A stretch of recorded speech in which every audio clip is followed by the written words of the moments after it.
Study PCS पे आपका स्वागत है।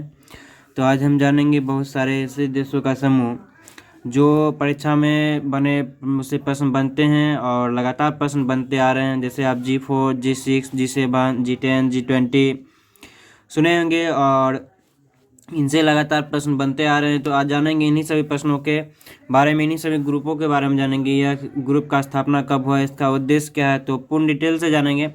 तो वीडियो में आप लास्ट तक जरूर बने रहिएगा, आपको यहाँ पे बहुत कुछ जानने को मिलेगा।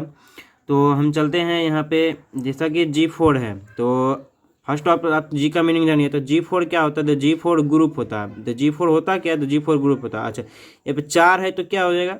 4 देशों का समूह हो जाएगा, 4 देशों का ग्रुप हो जाएगा। तो G4 में कौन सा देश आता है? तो यहाँ पे आपको ब्राज़ील है, हमारा प्यारा देश भारत है, जापान है और यहाँ पे जर्मनी है। तो कौन सा देश है? तो हमारा प्यारा भारत है और यहाँ पे ब्राज़ील है और यहाँ पे फिर जाके कौन है?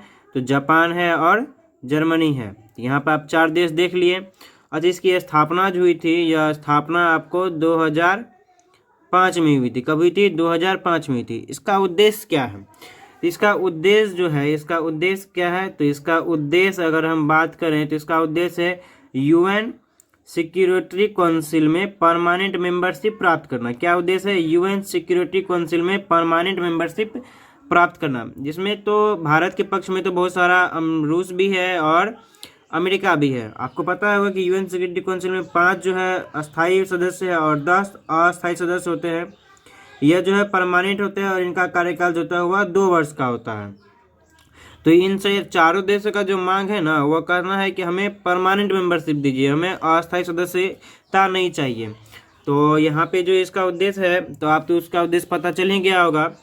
तो हम देखते हैं कि G6 क्या है। तो G6 की अगर हम बात करें तो आप जान रहे हैं कि G4 ग्रुप तो 6 देशों का ये समूह है।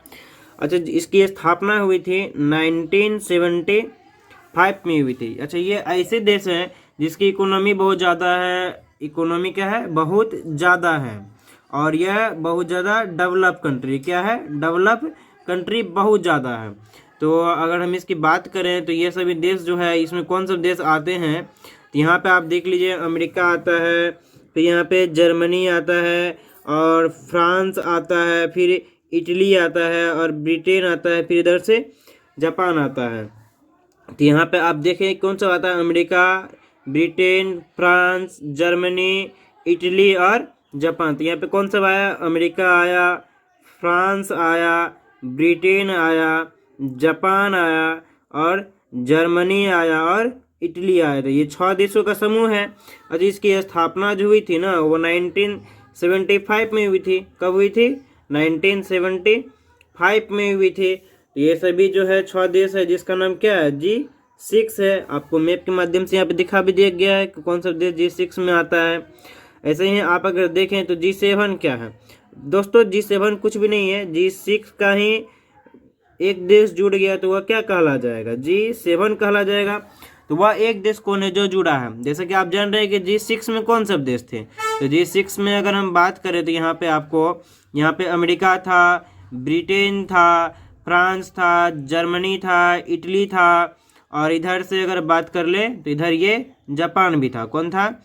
तो यहाँ पे जापान था। अच्छा, इसमें कनाडा को जोड़ लिया। किसको जोड़ा गया? कनाडा को जोड़ा गया। तो कनाडा को जोड़ा गया तो G6 प्लस का 1, तो ये क्या हो गया? G7 हो गया। क्योंकि कनाडा भी बहुत डेवलप कंट्री है, इसकी भी इकोनॉमी जो है क्या है? बहुत ज़्यादा बूस्ट कर रही है, बहुत ज़्यादा ग्रो करती है। तो इसमें इन कनाडा को भी जोड़ लिया गया। तो G7 भी आपको समझ में आ गया होगा। अगर हम बात करें G8 का, तो फ्रेंड्स G8 भी G7 में अगर एक देश को जोड़ दिया गया तो ये क्या हो जाएगा? G8 हो जाएगा। जैसा कि आप जान रहे हैं G7 में कौन सब देश है? तो कनाडा है, अमेरिका है, फ्रांस है, ब्रिटेन है, इटली है, जर्मनी है और यहाँ पे जापान है। अगर हम रसिया को यहाँ पे जोड़ लिया गया तो क्या किया गया? रसिया को जोड़ लिया गया तो ये क्या हो जाएगा? G8 हो गया। तो रसिया जुड़ने के कारण क्या हो गया? यह G8 हो गया। तो यह G8 जो है आप समझ में आएंगे G8 क्या है। आपको यहाँ पे G7, तो G7 फिर क्या है? एक G7 की तो बात कर लिए गए दोस्तों। G7 जो G8 था ना, उसमें ही रसिया को बाहर कर दिएगा तो ये क्या हो जाएगा? G7 हो गया। अच्छा, रसिया को बाहर किया क्यों गया? तो रसिया जो है यहाँ पे एक क्रीमिया है यूक्रेन का भाग था, तो उस पर 2014 में आक्रमण करके और उसको अपने अंदर ले लिया था। तो यूरोप वाला का कहना था कि यह यूरोप का एक हिस्सा पे कब्जा कर लिया है, जिसे फिर से हटा के क्या कर देगा, G7 बना दिया गया। हालांकि यूक्रेन और क्रीमिया पहले रसिया का ही भाग था, इसके बारे में हम कभी और उससे विस्तार से बात करेंगे। तो आपको यहाँ पे हम G7 देश को यहाँ पे गिनवा रहे हैं कि G7 से बहुत ज़्यादा प्रश्न बनता है। तो एक तो आपको कनाडा है, दूसरा अमेरिका है। देखिए यहाँ पे अमेरिका है, यहाँ पे कनाडा है, दो देश यहाँ याद रख लीजिए। और एक जापान, जहाँ पे अमेरिका रहेगा वहाँ पे जापान रहेगा, तो जापान आप यहाँ से याद रख लीजिए। तो 3 देश तो ये हो गया, और 4 देश जो है ना वो आपको यूरोप से मिल जाएंगे। जैसे यहाँ पे हम आपको दिखा रहे हैं, देखिए यहाँ पे ब्रिटेन है, फ्रांस है, इटली है और जर्मनी है। तो यहाँ पे क्या देखें, ब्रिटेन, फ्रांस, इटली और जर्मनी।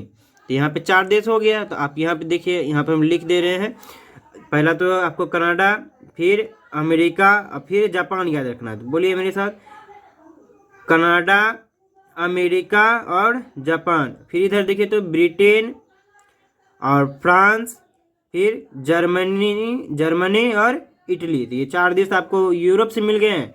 और यहाँ पे ये तो आपको मिल गया अमेरिका और कनाडा ऊपर नीचे है, और जहाँ अमेरिका वहीं पे जापान है, क्योंकि जब हिरोशिमा पे अमेरिका और नागासाकी पे बम गिराए थे तो उसके बाद जापान को एक साइन करा लिया गया था कि आप सेना नहीं रखिएगा, आप मतलब जापान ने साइन किया हम सेना नहीं रखेंगे, हमारा देश का रक्षा आप ही कीजिएगा। तो अमेरिका जहाँ पर रहेगा वहाँ पे जापान रहेगा। तो आपको G7 देश याद हो गया होगा। आपको अगर हम बताएं तो G11 क्या है, तो G11 दोस्तों G7 का ही एक बदला हुआ रूप है जो बदलने जा रहा है। तो G7 में अगर 4 देश को जोड़ देंगे तो ये क्या हो जाएगा, G11 हो जाएगा। तो आपको दिमाग में आएगा कि G11 में आखिर में होगा कौन सा देश। तो G11 में जब अमेरिका के राष्ट्रपति डोनाल्ड ट्रंप थे ना, तो वह बात की थी कि G7 को अब बढ़ाया जाए। तो यहाँ पे 4 देश, तो एक प्यारा भारत अमेरिका को जोड़ने के बाद किया गया था, दूसरा रसिया, तीसरा साउथ कोरिया, चौथा ऑस्ट्रेलिया को जोड़ने के बाद कहा गया। तो 4 देश कौन सब है, अमेरिका, रसिया, साउथ कोरिया और ऑस्ट्रेलिया। तो कौन सब, भारत और रसिया, ऑस्ट्रेलिया और साउथ कोरिया को जोड़ने के बाद कहा गया था।